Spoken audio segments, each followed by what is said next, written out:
Hello friends, कैसे हैं आप सभी। I hope you all are well. और पढ़ाई काफ़ी अच्छी चल रही होगी क्योंकि आपको पता है कि एनटीपीसी का एग्ज़ाम बहुत ही नज़दीक है और जो पटवार का है वो भी बहुत नज़दीक है। तो इस तरह से काफ़ी सारे एग्ज़ाम हैं जिनके लिए टाइम बहुत कम बचा है और ये टाइम ऐसा है कि ज़्यादा से ज़्यादा क्वेश्चंस है ना उनका हम रिविजन कर सके, क्विज लगा सके, प्रीवियस ईयर के पेपर्स को लगा सके। तो देखो यहाँ पे हमने क्या किया है, ये जो सीरीज चला रहे हैं इसमें टॉपिक वाइज सारे उस टॉपिक से रिलेटेड जितने भी क्वेश्चंस होते हैं जो प्रीवियस ईयर में पूछे गए हैं उन सभी क्वेश्चंस को रखा गया है। जैसा कि आज हम टॉपिक लेके आए निर्वाचन आयोग, तो हम क्या करने वाले हैं, पॉलिटिकल जीके का बहुत ही इंपॉर्टेंट टॉपिक है और इस टॉपिक से रिलेटेड 50 क्वेश्चंस को मैंने ऐसे 50 क्वेश्चंस को रखा है इस टॉपिक के जो बार बार एग्जाम में रिपीट होते हैं।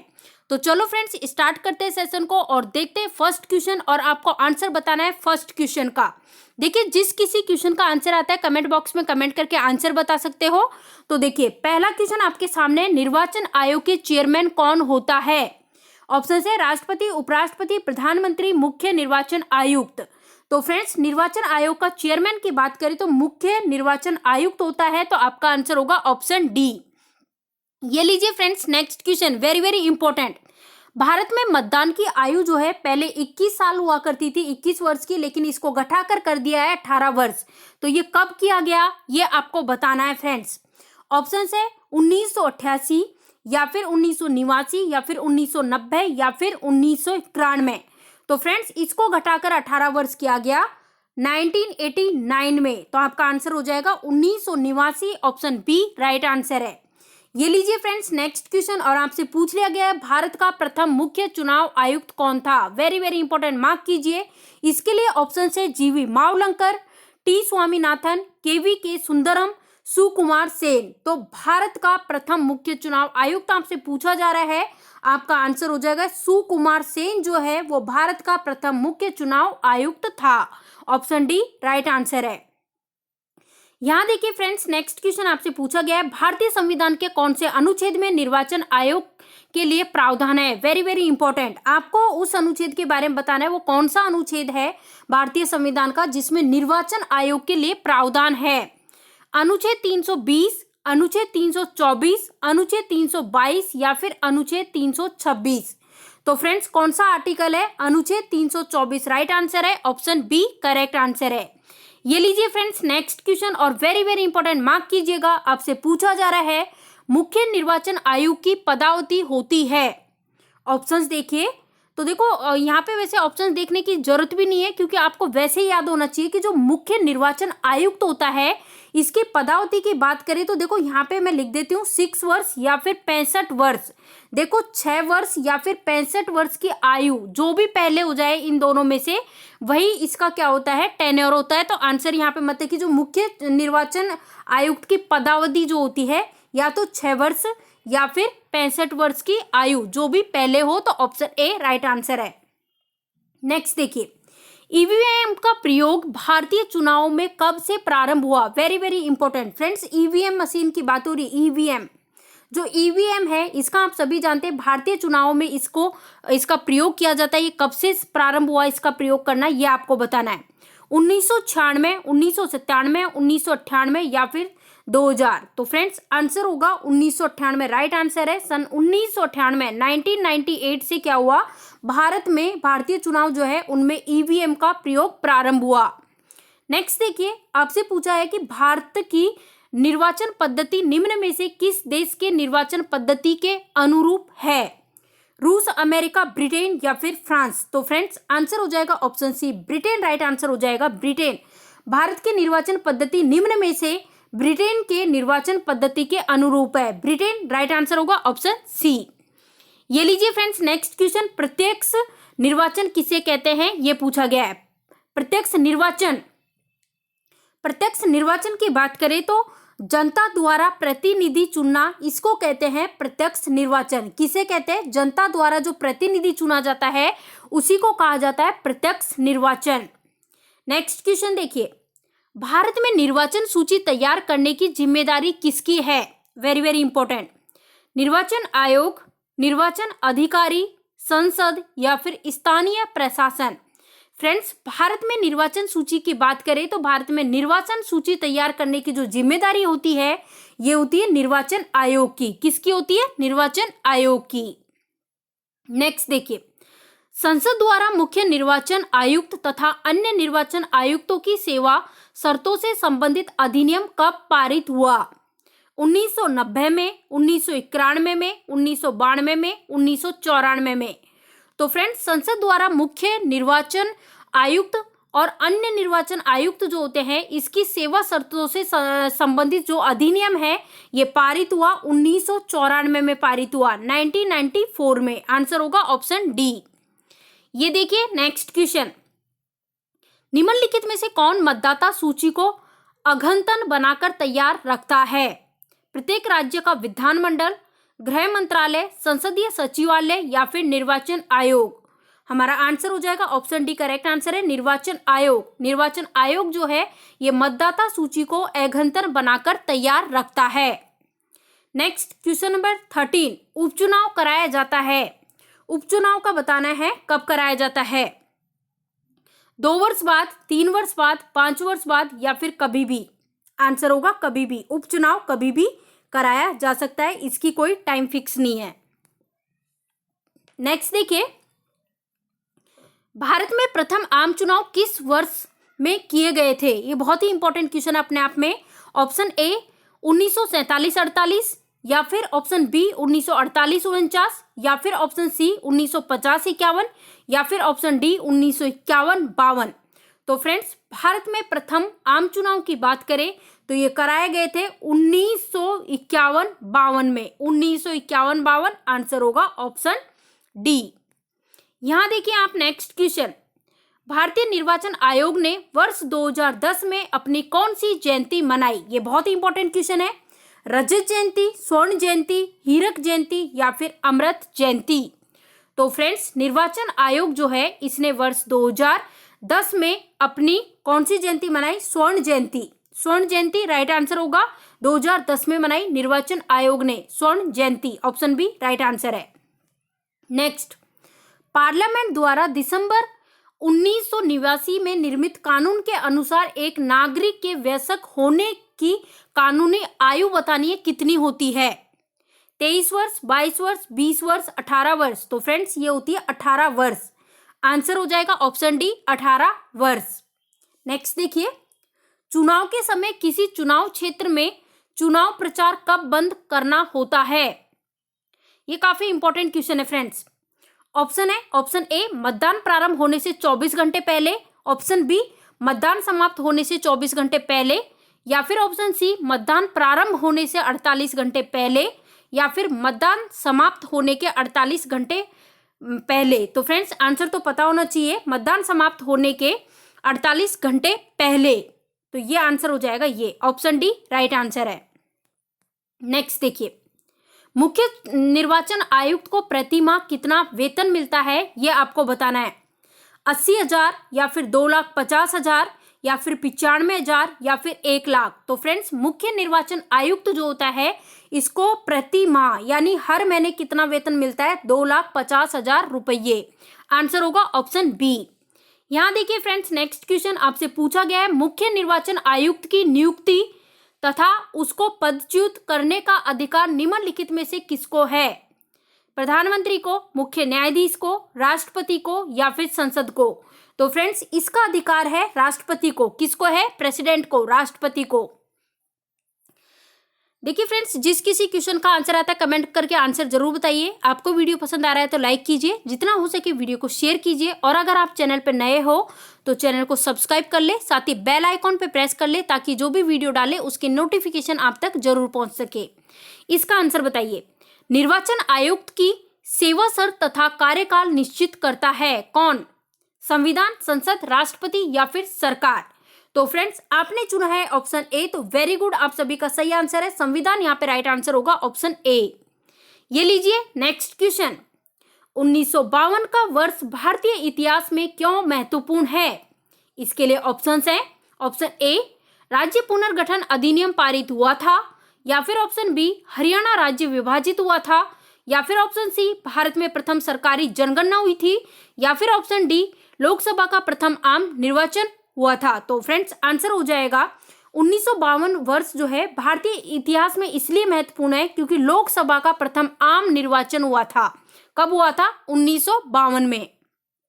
नेक्स्ट देखिए, भारत के मुख्य चुनाव आयुक्त की नियुक्ति कौन करता है? भारत में जो मुख्य चुनाव आयुक्त होता है ना, इसकी नियुक्ति पूछी गई है। संसद, प्रधानमंत्री, राष्ट्रपति, उपराष्ट्रपति? आंसर होगा राष्ट्रपति करता है। भारत में मुख्य चुनाव आयुक्त की नियुक्ति कौन करता है? राष्ट्रपति, प्रेसिडेंट। नेक्स्ट देखिए, परिसीमन आयोग के अध्यक्ष का पूछा गया है, कौन होता है? राष्ट्रपति, गृह मंत्री, मुख्य चुनाव आयुक्त या फिर प्रधानमंत्री? फ्रेंड्स आंसर होगा मुख्य चुनाव आयुक्त जो है ये परिसीमन आयोग का अध्यक्ष होता है। नेक्स्ट देखिए, क्वेश्चन नंबर 24 आपसे पूछा जा रहा है, संविधान लागू होने के बाद राष्ट्रपति ने पहली बार कब 2 व्यक्तियों को मुख्य निर्वाचन आयुक्त की सहायता के लिए निर्वाचन आयुक्त के पद से नियुक्त किया था? निर्वाचन आयुक्त के पद पे नियुक्त किया था, कब किया था ये आपको बताना है। तो फ्रेंड्स ये किया था 1989 में। 1989 आपको ध्यान रखना है, संविधान लागू होने के बाद राष्ट्रपति जो है उसने पहली बार 1989 में 2 व्यक्तियों को मुख्य निर्वाचन आयुक्त की सहायता के लिए निर्वाचन आयुक्त के पद पर नियुक्त किया था। 2 व्यक्तियों को 1989 में, 1989 में। नेक्स्ट देखिए, भारत के विभिन्न राजनीतिक दलों को राष्ट्रीय या फिर क्षेत्रीय दल का दर्जा देने का अधिकार किसको है? संसद को, राष्ट्रपति को, चुनाव आयोग को या फिर सर्वोच्च न्यायालय को? तो फ्रेंड्स इसका अधिकार है चुनाव आयोग को। भारत के विभिन्न राजनीतिक दलों को राष्ट्रीय और क्षेत्रीय दल का दर्जा देने का अधिकार किसके पास है? चुनाव आयोग के पास। ये लीजिए नेक्स्ट क्वेश्चन, निर्वाचन आयोग निम्न में से किन निर्वाचनों के लिए अधिशन, निर्देशन और नियंत्रण का कार्य करती है? तो ये किसके पास करती है? तो देखो यहाँ पे राष्ट्रपति का चुनाव, ये भी बिल्कुल सही है, उपराष्ट्रपति का चुनाव ये भी सही है, और ये लोकसभा का चुनाव ये भी सही है। तो ऑप्शन डी राइट आंसर होगा। नेक्स्ट देखिए, जो मध्यावधि चुनाव कब करवाया जाता है, कब कराया जाता है, ये आपको बताना है फ्रेंड्स। तो इसके बारे में तो देखो नॉर्मल सी चीज है, ये तो सभी को पता होना चाहिए। मध्यावधि चुनाव की बात करें तो समय पूर्ण होने से पहले जब लोकसभा भंग हो जाती है उस केस में कराया जाता है। तो आंसर हो जाएगा option A. Next question, Bharat में पहली बार महिलाओं को मताधिकार कब प्राप्त हुआ था? Very very important. 1920 में, 1926 में, 1933 में या फिर 1936 में?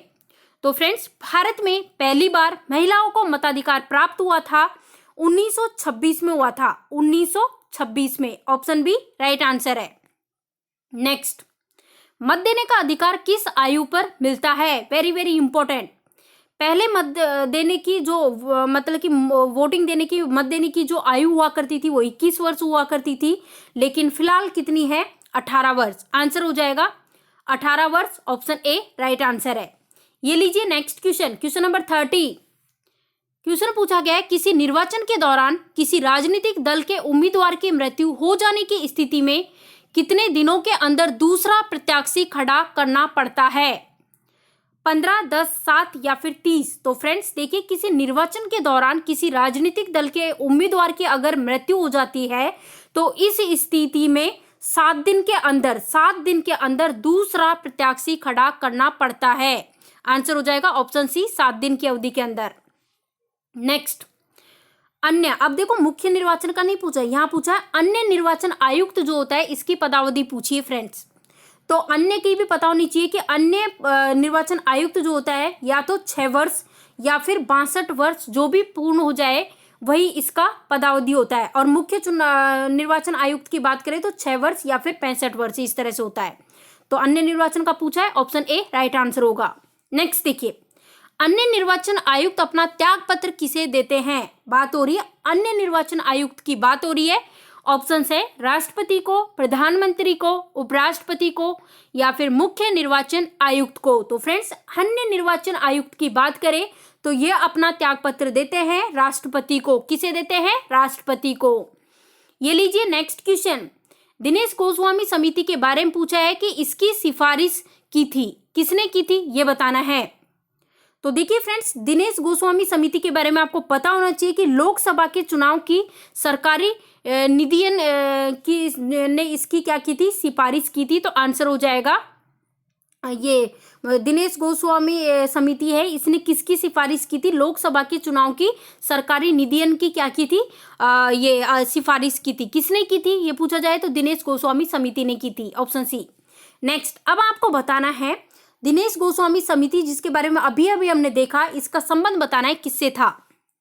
तो देखो, इसका संबंध इजीली आपको पता होना चाहिए क्योंकि पिछले क्वेश्चन में हमने देखा तो निर्वाचन सुधारों से इसका संबंध था। तो आंसर हो जाएगा ऑप्शन बी। अब देखिए, इसका बताइए, मुख्य चुनाव आयुक्त को पदच्युत किया जा सकता है किसके द्वारा, मुख्य न्यायाधीश उच्च न्यायालय द्वारा, राष्ट्रपति द्वारा, मंत्रिमंडल के प्रस्ताव द्वारा, संसद के दोनों सदनों के सदस्यों के 2/3 बहुमत से प्रमाणित कदाचार के आधार पर। तो फ्रेंड्स, मुख्य चुनाव आयुक्त जो होता है इसको संसद के दोनों सदनों के सदस्य का 2/3 बहुमत प्रमाणित कदाचार के आधार पर इसको पद से हटाया जा सकता है। ऑप्शन डी राइट आंसर है। नेक्स्ट, निम्न में से किसका संबंध चुनाव आयोग से नहीं है, चुनाव की अधिसूचना जारी करना, चुनाव चिन्ह का बंटवारा करना, चुनाव की वैधता का निपटारा करना, या फिर चुनाव शांतिपूर्ण ढंग से संपन्न करना। आपका आंसर होगा ऑप्शन सी राइट आंसर है। चुनाव की वैधता का निपटारा करना, ये जो है इसका संबंध चुनाव आयोग से नहीं है। बाकी सभी देखो, चुनाव की अधिसूचना जारी करना इसका जो है संबंध चुनाव आयोग से है, और चुनाव चिन्ह का बंटवारा करना ये भी चुनाव आयोग से संबंधित है। चुनाव शांतिपूर्ण ढंग से संपन्न हो ये भी चुनाव से आयोग से मतलब कि रिलेटेड है, लेकिन चुनाव की वैधता का निपटारा करना ये इससे संबंधित नहीं है। तो ऑप्शन सी राइट आंसर होगा। ये देखिए फ्रेंड्स, नेक्स्ट क्वेश्चन, निम्नलिखित में से कौन सा आयोग भारत के संविधान के एक अनुच्छेद के अंतर्गत सुस्पष्ट उपबंध के पालन में गठित हुआ। ऑप्शन ए विश्वविद्यालय अनुदान आयोग, राष्ट्रीय मानव अधिकार आयोग, निर्वाचन आयोग, केंद्रीय सतर्कता आयोग। आपका आंसर होगा ऑप्शन सी निर्वाचन आयोग, ऑप्शन सी राइट आंसर है। नेक्स्ट क्वेश्चन, निम्नलिखित में से कौन सा काम निर्वाचन आयोग का नहीं है, चिन्हों का आवंटन, निर्वाचन तारीखें तय करना, निर्वाचन की निष्पक्षता बनाए रखना, चुनाव के लिए उम्मीदवारों का चयन करना। तो फ्रेंड्स देखिए, इनमें से जो चुनाव के लिए उम्मीदवारों का चयन करना ये जो काम है ये निर्वाचन आयोग का नहीं है। बाकी ऊपर के जो ये तीनों है, चुनावों का आवंटन, निर्वाचन तारीख तय करना, चुनाव की निष्पक्षता बनाए रखना, ये सभी काम किसके हैं, निर्वाचन आयोग के। नेक्स्ट देखिए, लोकसभा अथवा विधानसभा के किसी चुनाव प्रत्याशी की जमानत राशि कब जब्त कर ली जाती है। वेरी वेरी इंपॉर्टेंट फ्रेंड्स, अगर आप स्टार्टिंग से लेके ये वीडियो देख रहे हो तो आपको पता चल रहा होगा क्वेश्चन कितने इंपॉर्टेंट है और कितनी बार ये क्वेश्चन बार बार एग्जाम में देखने को मिलते हैं। तो फ्रेंड्स, इसका आंसर तो पता होना चाहिए, सभी का सही होना चाहिए इसका आंसर। देखो, लोकसभा या फिर विधानसभा किसी भी चुनाव का जो प्रत्याशी होता है उसकी जमानत राशि पता है कब जब्त की जाती है, ये की जाती है जब वह कुछ मतदान के लिए 1/6 मत की भी प्राप्त नहीं कर पाता, उस केस में जब्त कर ली जाती है। ऑप्शन डी, ठीक है, ऑप्शन डी। नेक्स्ट देखिए, भारत का मुख्य निर्वाचन आयुक्त अपना पद धारण करता है 6 वर्ष के लिए या फिर 6 वर्ष के लिए या 65 वर्ष की आयु, इनमें से जो भी पहले हो जाए उस तक, या फिर 5 वर्ष के लिए या फिर 60 वर्ष की आयु, इनमें से जो भी पहले जाए उस तक, या फिर ऑप्शन डी इनमें से कोई नहीं। फ्रेंड्स, मैंने आपको बताया भी था कि भारत का जो मुख्य निर्वाचन आयुक्त होता है ये 6 वर्ष या फिर 65 वर्ष की आयु, इनमें से जो भी पहले हो जाए उस तक ये मतलब कि अपना पद धारण करता है। तो ऑप्शन बी राइट आंसर है। नेक्स्ट, अन्य निर्वाचन आयुक्त को प्रति माह कितना वेतन मिलता है। फ्रेंड्स, किसकी बात हुई है, अन्य निर्वाचन आयुक्त की बात हुई है, और अन्य निर्वाचन आयुक्त की अगर हम बात करें तो 80,000 रुपये प्रति माह वेतन मिलता है, और अगर मुख्य चुनाव आयुक्त की बात करें तो 2,50,000 रुपये। ठीक है। नेक्स्ट देखिए, निर्वाचन आयोग का चेयरमैन कौन होता है। निर्वाचन आयोग का चेयरमैन पूछा गया है, ऑप्शन है राष्ट्रपति, उपराष्ट्रपति, प्रधानमंत्री, मुख्य निर्वाचन आयुक्त। तो देखिए, निर्वाचन आयोग का जो चेयरमैन है वो होता है मुख्य निर्वाचित आयुक्त। तो मुख्य निर्वाचन आयुक्त किसका चेयरमैन होता है, निर्वाचन आयोग का। नेक्स्ट देखिए फ्रेंड्स, आंसर बताइए, इस क्वेश्चन का आंसर क्या होगा। भारत के मुख्य चुनाव आयुक्त की नियुक्ति कौन करता है? संसद, प्रधानमंत्री, राष्ट्रपति या फिर उपराष्ट्रपति? तो देखो, भारत के मुख्य चुनाव आयुक्त की बात हो रही है, इसकी नियुक्ति की जाती है प्रेसिडेंट के द्वारा, राष्ट्रपति के द्वारा। नेक्स्ट देखिए, रिटर्निंग अधिकारी कौन होता है? बहुत ही इंपॉर्टेंट क्वेश्चन है, इसके बारे में आप सभी को नॉलेज होनी चाहिए। रिटर्निंग अधिकारी का पूछा गया है, तो रिटर्निंग अधिकारी के बारे में पूछा गया है। ये वो होता है, वो अधिकारी जो किसी निर्वाचन क्षेत्र में चुनाव के लिए उत्तरदायी होता है और परिणाम की घोषणा करता है, इसको कहते हैं रिटर्निंग अधिकारी। तो आपका आंसर होगा option D. Option D correct answer होगा। तो फ्रेंड्स देखिए, इस टॉपिक से रिलेटेड सभी क्वेश्चंस को हमने कंप्लीट कर लिया है। आपको वीडियो पसंद आया हो तो वीडियो को लाइक कीजिएगा, ज़्यादा से ज़्यादा वीडियो को शेयर कर दीजिए ताकि मतलब कि ज़्यादा से ज़्यादा कैंडिडेट यहाँ पे जुड़ सके। जो भी आपके फ्रेंड्स हैं, जो भी रिलेटिव्स हैं, जो भी कॉम्पिटिटिव एग्जाम्स की तैयारी कर रहे हैं, उन सभी के पास या फिर जितने भी व्हाट्सअप ग्रुप हैं आप सभी के पास, उन सभी में इस वीडियो को शेयर कर दीजिए ताकि ज़्यादा से ज़्यादा लोग जुड़ सकें। और देखो, आप लोगों की तरफ से जब पॉजिटिव रेस्पॉन्स हमें मिलता है ना, तो एनर्जी आती है, मोटिवेट होते हैं नेक्स्ट वीडियो के लिए, ताकि अच्छे से अच्छे कंटेंट के साथ और ज़्यादा से ज़्यादा वीडियो हम आपको प्रोवाइड कर सके, ताकि आने वाले जो भी एग्जाम है, आप सभी को पता है फ्रेंड्स, एनटीपीसी का अभी 28 दिसंबर से पेपर स्टार्ट हो जाएगा, बहुत ही कम टाइम बचा है। और इसी तरह से देखो, राजस्थान पटवार का भी बहुत जल्द पेपर होने वाला है, 10 जनवरी से स्टार्ट हो जाएगा, 1 महीना भी नहीं है फ्रेंड्स। तो इस टाइम हमारा बस टारगेट यही होना चाहिए कि ज़्यादा से ज़्यादा क्वेश्चंस की क्यूज लगाएं। और अगर आप टॉपिक वाइज रिवीजन करते हो ना, तो इससे क्या होगा, देखो अभी यहाँ पे देख लीजिए, आप चाहे पॉलिटिकल ले लो, मतलब कि इंडियन जीके ले लो, चाहे राजस्थान जीके ले लो, कोई सा भी सब्जेक्ट ले लो, टॉपिक वाइज करा रहे हैं। टॉपिक वाइज वो क्वेश्चंस ले रहे हैं हर टॉपिक से जो प्रीवियस ईयर में बार बार रिपीट होते हैं। तो इस तरह से करके देखो, पूरे टॉपिक भी रिवाइज हो जाएंगे और प्रीवियस ईयर के जो क्वेश्चंस हैं जो पूछे गए हैं वो भी कंप्लीट हो जाएंगे। तो चलो फ्रेंड्स, मिलते हैं नेक्स्ट वीडियो में। चैनल पे नए हो तो चैनल को सब्सक्राइब कर लीजिएगा, साथ ही बेल आइकॉन दिखाई दे रहा होगा जिस पे क्लिक कर लीजिएगा ताकि जो भी वीडियो डाले उसके नोटिफिकेशन आप तक पहुंच सके। मिलते हैं नेक्स्ट वीडियो में, तब तक के लिए ध्यान रखिए। Thank you for watching this video.